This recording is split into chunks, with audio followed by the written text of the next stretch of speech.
Hello, good morning mga kasangga. Sa video ito, mayroon na akong mga ituturo sa inyo tungkol sa SIM card. No? Napaka-basic lang po nito mga kasangga, pero ito ay para po sa mga ating mga kaibigan, mga kasangga dyan na hindi pa siya naka-experience ng katulad nito na na-POK yung SIM card. Noong nakaraang araw kasi, first time po nangyari sa akin ito. Noong nakaraang araw kasi na POK po yung aking SIM card. Hindi ko alam kung ano po yung aking gagawin. Kaya ang ginagawa ko, nagpunta lang po ako sa Globe Center, no? Pinaayos ko yung aking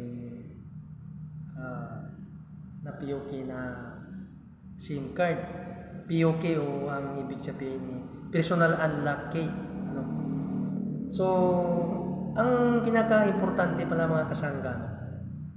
Ayon sa aking mga experience at saka sa mga nagtuturo din sa akin. Huwag ninyong, pag kayo ay bumili ng SIM card mga kasanga, huwag niyo pong walain ito. Itong lagayan ng SIM card. Itong lagayan ng SIM card. Kasi dito nakalagay yung POK number. 1 and 2 ito mga kasanga. Huwag niyong walain ito kaya para kung sakaling ma-POK ang SIM card niyo, dito po niyo titingnan yung POK number na 8 numbers po ito. So kung nawala po itong lagay niyo ng SIM card, pumunta din kayo kaagad sa pinakamalapit na Globe Center o di kaya Smart Center kung anong mang ginagamit ninyong SIM card.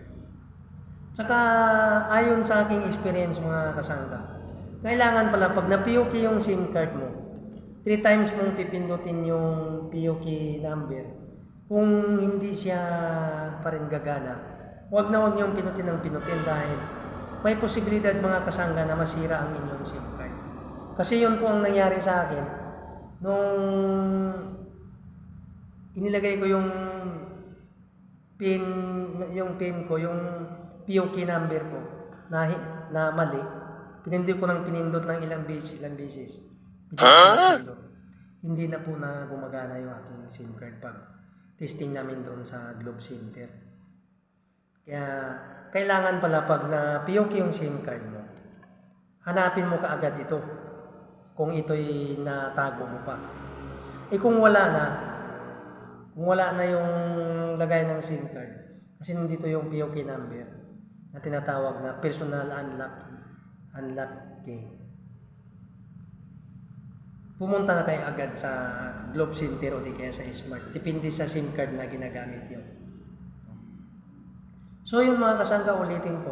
Kung na-POK po yung SIM card ninyo, huwag niyo nang pindutin yung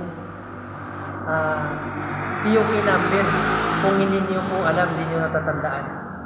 Kasi may posibilidad na masisira po yung SIM card niyo. Kaya ako ang nangyari sa akin, nagpalit naman ako ng panibagong SIM card, pero SIM po ang number na itong ginagamit nating number. Pareho lang yung number. Pero pinilitan yung SIM card. Kaya nag-charge ako ng 200 pesos. Pero yung 200 pesos na yun, ay load po yun. Yun yung binabayaran ko. Ganoon mga kasangga. Sana may natutunan kayo dito sa aking pinaka-basic na video. Pinaka-basic lang ito para doon sa mga naka-experience ng ganito, no? Na na-POK yung kanyang SIM card sa kanilang SIM card. Ito po ay para sa mga kaibigan kasangga natin na hindi pa siya naka-experience kung paano mag-recover ng na-POK na SIM card. Ulitin ko mga kasangga, huwag niyong walain itong lagayan ng SIM card kasi nandito yung POK number. Kung sakaling ma-POK yung inyong SIM card. Ngayon, kung hindi niyo na itago ito at nawala ito, pumunta kayo agad sa pinakamalapit na Globe Center o di kaya Smart Center para ipaayos yung na-POK niyong SIM card. Pangalawa, huwag niyo na pong pindutin yung na-POK ninyong SIM card. Kasi pag pinindot po ito, may posibilidad